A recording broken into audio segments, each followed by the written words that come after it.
At my engagement dinner, surrounded by 50 people, crystal glasses glinting under string lights, my future mother-in-law looked me dead in the eyes and said, "She's not family yet. She doesn't get a say." The room went silent. Not the comfortable kind of silence. The suffocating kind. The kind where you can hear ice melting in glasses. Where you can feel 50 pairs of eyes suddenly finding their plates very, very interesting. I felt my face burn. My throat tightened. My fiancé froze beside me like someone had pressed pause on his entire existence. His father cleared his throat so hard I thought he might cough up a lung. His sister smirked into her wine glass like she'd just won something. And then, 3 minutes later, 3 agonizing, endless minutes where I sat there drowning in humiliation, his grandmother stood up. Margaret, 82 years old, 4'11" in heels, sharp as a surgeon's scalpel and twice as dangerous. She slammed her hand down on that table so hard the silverware jumped. And she said something that didn't just change that night. It changed everything. This is that story. And I promise you, it gets so much worse before it gets better. My name is Ava. I'm 29 years old. I work as a graphic designer in Charlotte, North Carolina. I design logos, brand identities, marketing materials. I'm good at what I do. I'm independent. I pay my own bills. I have my own life. And 4 years ago, I met Daniel. It was at a mutual friend's wedding. One of those beautiful outdoor ceremonies in the mountains. I was sitting alone at a table during the reception, scrolling through my phone, trying to avoid small talk with strangers. And then this guy sat down next to me. Tall, brown hair, warm smile. He introduced himself, asked if I was enjoying the wedding, made a joke about the chicken being so dry it qualified as a fire hazard. I laughed. We talked. For hours. By the end of the night, I had his number. 3 days later, we went on our first date. A month later, we were officially together. 6 months after that, I knew I loved him. Daniel was everything I didn't know I needed. He was kind, patient, funny, ambitious. He worked in project management for a tech company. He had goals, dreams. He treated me like an equal, like a partner. For the first 2 years, everything was perfect. We traveled. Road trips through the Smoky Mountains. Weekend getaways to Charleston and Asheville. We moved in together after 18 months. A small apartment in Charlotte with a balcony and exposed brick. We adopted a cat named Momo. We talked about marriage, kids, the future. And then, last December, on a snowy night in the Blue Ridge Mountains, he proposed. We were staying in a cabin. Just the two of us. Fireplace. Wine. Snow falling outside the window. He got down on one knee, pulled out a ring, said, "I want to spend the rest of my life making you this happy." I said yes before he even finished the sentence. I thought that was the beginning of our happily ever after. I was wrong. Because there was always one problem. One giant, looming, inescapable problem. His mother. Linda. Let me paint you a picture of Linda. 56 years old. Blonde hair styled into a perfect bob. Expensive clothes. Expensive jewelry. Expensive everything. She lived in a pristine house in a gated community. Every surface in that house looked like it had been cleaned with a toothbrush. And from the very first time I met her, I knew she didn't like me. It was 2 months into dating Daniel. He brought me home for Sunday dinner. I dressed nicely, brought flowers, smiled, said all the right things. Linda opened the door, looked me up and down, and said, "Oh, you're taller than I expected. Not nice to meet you. Not welcome." Just that. It went downhill from there. At dinner, she asked where I went to college. I told her I went to UNC Charlotte. She smiled that thin, tight smile and said, "Oh, how nice." Daniel went to Chapel Hill, of course. But Charlotte is a good school too. Translation: you're not good enough. She asked what I did for work. I told her I was a graphic designer. She said, "How creative." Do you make much doing that? Translation: You're probably broke. She asked where I grew up. I told her I was from a small town outside Raleigh. She said, "Oh, how quaint." Translation: You're nobody. Every single interaction with Linda was like that. Polite on the surface, poisonous underneath. And it only got worse. At Thanksgiving, I brought homemade pumpkin pie.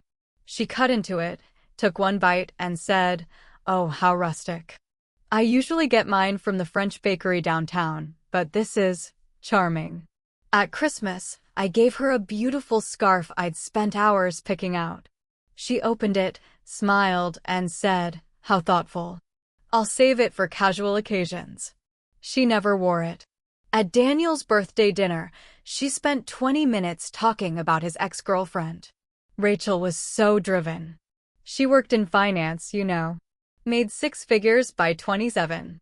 Such a shame they didn't work out. I sat there, smiling, dying inside. Daniel would always defend her afterward. "That's just how she is," he'd say. "She's old-fashioned. She doesn't mean anything by it. She'll warm up to you." But she didn't. She got colder. And then we got engaged. When Daniel told his parents we were engaged, Linda's reaction was controlled. She hugged Daniel. She said congratulations. She looked at the ring and said, "How lovely." She didn't hug me. 2 days later, she called Daniel. "Your father and I want to host an engagement dinner," she said. "A proper celebration. Family and close friends. We'll take care of everything." Daniel was excited. "That's really generous, Mom." "Thank you." I was suspicious. But I didn't say anything.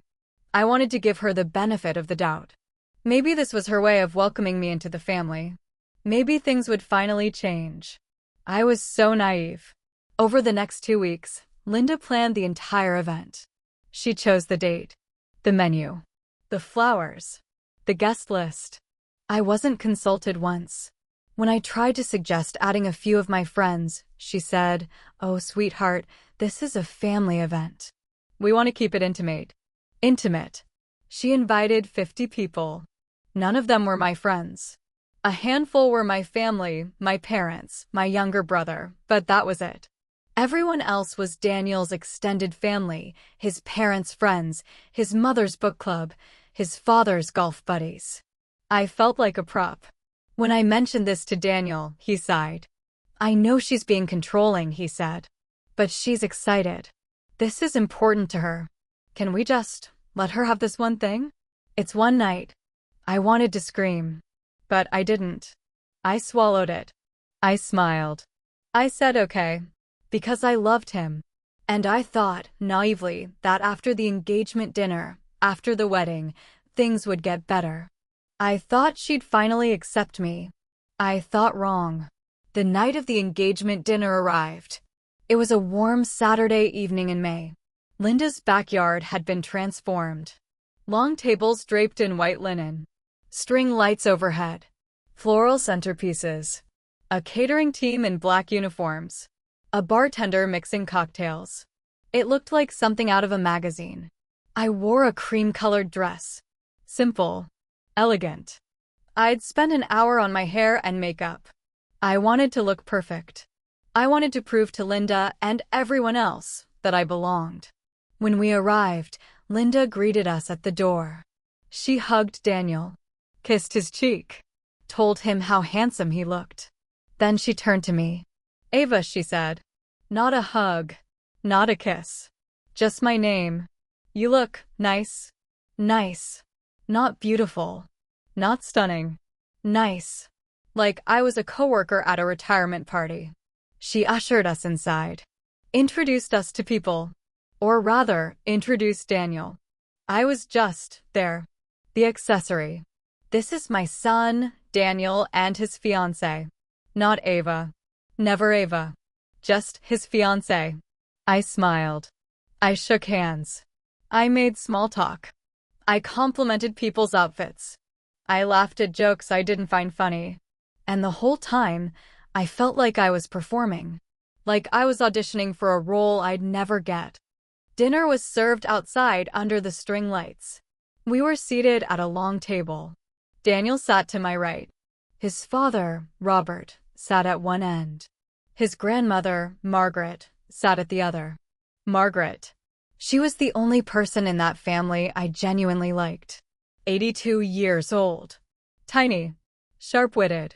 No filter. She said what she meant and meant what she said. She'd always been kind to me. When Linda made passive-aggressive comments, Margaret would roll her eyes and change the subject. When Linda forgot to include me in family photos, Margaret would call her out. Linda, don't be rude. Get Ava in the picture. Margaret was the matriarch. Everyone respected her. Everyone listened. And that night, she was sitting at the head of the table, watching everything with those sharp, knowing eyes. Halfway through dinner, Linda stood up. She tapped her wine glass with a knife. The table quieted. I just want to say, she began, smiling at the crowd, how grateful Robert and I are to have everyone here tonight. This is such a special occasion. Our son, Daniel, has always been the pride of our lives. And now he's found someone to share his future with. She paused, looked at me. Her smile didn't waver, but her eyes were cold. We're so happy for him. Not us. Him. But I smiled. I nodded. I played my part. Then she continued. Now, as we move forward with wedding planning, Robert and I have been doing some thinking. We've spoken to coordinators. We've looked at venues. And we've decided that a spring wedding at the country club would be just perfect. I blinked. Wait. What? Daniel and I had already talked about our wedding. Extensively. We wanted something small. Outdoor. Intimate. A vineyard or a barn venue. Somewhere personal. Somewhere us. We'd never mentioned a country club. I glanced at Daniel. His jaw was tight. He looked uncomfortable. I leaned forward, keeping my voice polite. Actually, Linda, Daniel and I were thinking something a bit more low-key. Maybe a vineyard. She cut me off. Oh, sweetheart, I'm sure you have ideas. But this is a family tradition. Robert and I were married at the country club. Daniel's sister had her wedding there. It's very important to us. I felt my chest tighten. I understand that, I said, trying to stay calm. But it's our wedding. I think Daniel and I should be the ones to decide. And that's when she said it. She turned to face me fully, tilted her head, smiled that cold, thin smile, and said, loud enough for the entire table to hear. She's not family yet. She doesn't get a say. The air left the table. Forks stopped. Conversations died. People stared. I felt like I'd been slapped. Daniel's face went bright red. His sister looked away, biting her lip. His father coughed into his napkin and stared at his plate like it held the secrets of the universe. And I just sat there, frozen, humiliated, exposed. Linda turned back to the table, still smiling, and continued talking about the country club like nothing had happened. Like she hadn't just publicly told me I didn't matter. I wanted to leave. I wanted to stand up, walk out, and never look back. But I couldn't move. I just sat there, my hands trembling in my lap, my eyes burning, trying not to cry in front of 50 people. 3 minutes passed. They felt like 3 hours. The table had moved on. People were talking again, laughing, pretending it hadn't happened. I stared at my plate. I couldn't eat. I couldn't breathe. And then I heard it. The scrape of a chair. I looked up. Margaret was standing. Everyone stopped. She was so small, barely 4'11". But when she stood, she commanded the entire room. She looked directly at Linda. Linda, she said. Her voice was calm, steady, but there was steel underneath. Linda looked up surprised. Yes, Margaret. I need to say something. The table went completely silent. Margaret walked slowly around the table. Her cane tapped against the ground. Every step deliberate. She stopped directly behind me, rested her hand on my shoulder. I've been sitting here, she said, for the last 3 minutes, trying to decide if I heard you correctly. Linda's smile faltered. I'm not sure what you mean. You told this young woman, Margaret said, her voice cutting through the night like a blade, that she is not family. That she doesn't get a say in her own wedding. Linda opened her mouth to respond. Margaret didn't let her. Let me be very clear about something, Linda. I've been part of this family for 60 years. I've watched it grow. I've watched it change. And I have never seen someone treat a guest with such blatant disrespect. Someone gasped. Margaret continued. This young woman has been nothing but kind. She's been patient. She's been respectful. She's put up with your passive-aggressive nonsense for 4 years. And tonight, in front of 50 people, you humiliated her. Linda's face went pale. Margaret, I think you're misunderstanding. No, Margaret said firmly. I'm not. She squeezed my shoulder. Let me remind you of something you seem to have forgotten. Family is not a piece of paper. It's not a wedding certificate. It's not a signature on a marriage license. Family is love. It's respect. It's showing up. It's standing by someone even when it's hard. Her voice rose. And from where I'm standing, Ava has shown more love, more respect, and more commitment to this family than you have shown her. The silence was deafening. Daniel chose her, Margaret continued. He loves her. And if you cannot accept that, if you cannot treat her with the dignity and respect she deserves, then you need to take a long, hard look in the mirror. She paused. Because I will not sit here and watch you bully this girl. Not tonight. Not ever. Nobody moved. Nobody breathed. Margaret looked down at me. Her eyes softened. Ava, sweetheart, you listen to me.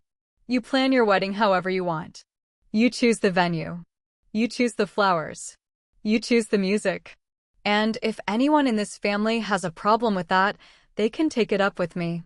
She leaned down and kissed the top of my head. Then she looked back at Linda. And Linda? If you ever speak to her like that again, you'll answer to me. And then she sat back down. For 5 seconds, nobody moved. And then, someone started clapping. It was Daniel's uncle. Then his cousin. Then more people. Within seconds, half the table was applauding. Linda looked like she'd been hit by a truck. Her face was bright red. Her hands were shaking. She stood abruptly, muttered something about checking on dessert, and disappeared into the house. Robert followed her without a word. Daniel turned to me, eyes wide, voice shaking. Ava, I'm so sorry. I should have said something. I should have stopped her. It's okay, I whispered. But it wasn't. Margaret caught my eye from across the table. She gave me a small, fierce smile.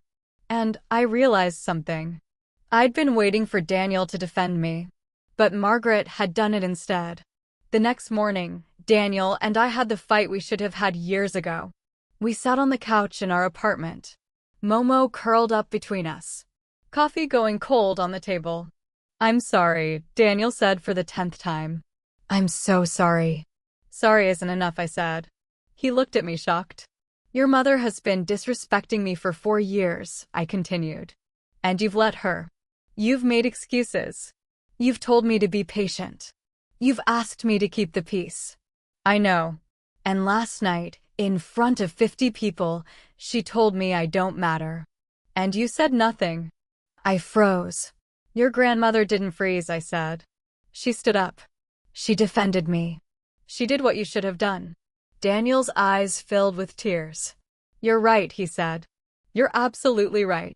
I've been a coward. I was so afraid of confronting her, of rocking the boat, that I let her treat you like garbage. And I'm so sorry. I looked at him. I need to know something, Daniel. Do you actually want to marry me? Or do you want to marry someone your mother approves of? I want to marry you, he said immediately. Only you. Then prove it, I said. Because I can't do this anymore. I can't marry into a family where I'm not respected. And I can't marry someone who won't stand up for me. He nodded. I'll fix this. I promise. 3 days later, Daniel went to his mother's house. He told me about it afterward. He walked in. Linda tried to hug him. He stepped back. We need to talk, he said. They sat in her living room. She made tea, tried to act like nothing had happened. Mom, Daniel said. What you said to Ava at the engagement dinner was unacceptable. Linda's face tightened. I was just being honest. You were being cruel, he interrupted. You humiliated her. In front of everyone. And you've been doing it for years. I've never. Yes, you have, Daniel said. The comments. The passive-aggressive digs. The constant comparisons to Rachel. I've let it slide because I didn't want to fight with you. But I'm done. Linda stared at him. Ava is going to be my wife, he continued. And if you can't respect her, if you can't treat her with kindness, then you won't be part of our wedding. You won't be part of our life. Linda started crying. I'm your mother, she said. And she's going to be my wife, Daniel replied. So you need to choose. You can accept her, respect her, and be part of our lives. Or you can keep acting like this, and you'll lose me. He stood up. It's your choice, Mom. And he left. 2 days later, I got a text from Linda. Ava, can we talk? I stared at it for 10 minutes. Finally, I replied. Okay. We met at a coffee shop. Neutral territory. Linda looked smaller, tired, like she'd been crying. She sat down across from me. I'm sorry, she said. I waited. I was out of line, she continued. At the dinner. And before that. For years. I've been unfair to you. Why? I asked. She looked down at her hands. Because I was scared, she said quietly. Daniel is my son. My baby. And I was scared of losing him. I didn't say anything. I know that's not an excuse, she continued. But it's the truth. And I took that fear out on you. And that was wrong. She looked up at me. You didn't deserve that. You've been nothing but kind. And I've been horrible. I took a breath. You humiliated me, I said. You made me feel like I didn't belong. Like I wasn't good enough. I know, she whispered. And you hurt Daniel too, I continued. You put him in an impossible position. She nodded, tears in her eyes. I don't know if we can fix this, I said. But if we're going to try, things have to change. They will, she said. I promise. After that, things slowly started to shift. Linda stepped back. She stopped trying to control the wedding. She stopped making comments. Daniel and I planned our wedding our way. We chose a beautiful vineyard in the Blue Ridge Mountains. Outdoor ceremony. String lights. Wildflowers. Exactly what we wanted. Margaret was the first person we told. She cried happy tears. Linda asked if she could help with the flowers. We said yes. On our terms. She actually listened. It wasn't perfect. There were still awkward moments. But it was better. Daniel kept his promise. Every time Linda started to overstep, he shut it down. Calmly. Firmly. And slowly, Linda changed. Not completely. But enough. 6 months later, we got married. It was a perfect October day. Blue sky. Golden leaves. Cool breeze. Our ceremony was at sunset. 100 guests. Intimate. Beautiful. Margaret sat in the front row. She wore a purple dress and cried through the entire ceremony. Linda sat next to her. She smiled. She clapped. She even hugged me afterward. At the reception, Margaret gave a toast. Marriage, she said, isn't just about two people. It's about two families coming together. And if those families can't show love and respect, they have no business being there. She looked at me. Ava, you're family. You always have been. And anyone who made you feel otherwise should be ashamed. Everyone clapped. I looked at Linda. She was crying. Later that night, she pulled me aside. Thank you, she said. For what? For giving me another chance, she said. I didn't deserve it. But you gave it to me anyway. I nodded. Don't waste it, I said. She smiled. I won't. That engagement dinner changed everything. Not just because of what Linda said, but because of what Margaret did. She stood up. She spoke up. She reminded everyone that respect isn't negotiable. She reminded me that I didn't have to shrink myself to fit into someone else's idea of family. And she reminded Linda that love without respect is nothing. It's been 2 years since that night. Daniel and I are happy. Strong. We've built a life together. Linda and I have a relationship now. Not perfect, but real. And Margaret? She's still the fiercest woman I know. She taught me something that night. You don't need permission to take up space. You don't need approval to know your worth. And you don't need a wedding ring to be family. You just need people who choose you. And who will stand up for you when it matters most. If you've ever been made to feel like you don't belong, like you're not enough, like you don't matter, I want you to hear this. You do belong. You are enough. You do matter. Stand your ground. Set your boundaries. And find your Margaret. Because everyone deserves someone who will stand up and fight for them. If this story resonated with you, please like this video, share it with someone who needs to hear it, and subscribe for more real stories. Drop a comment below. Have you ever dealt with a toxic in-law? How did you handle it? Thanks for listening. And remember, you are family to someone. Make sure it's the right someone.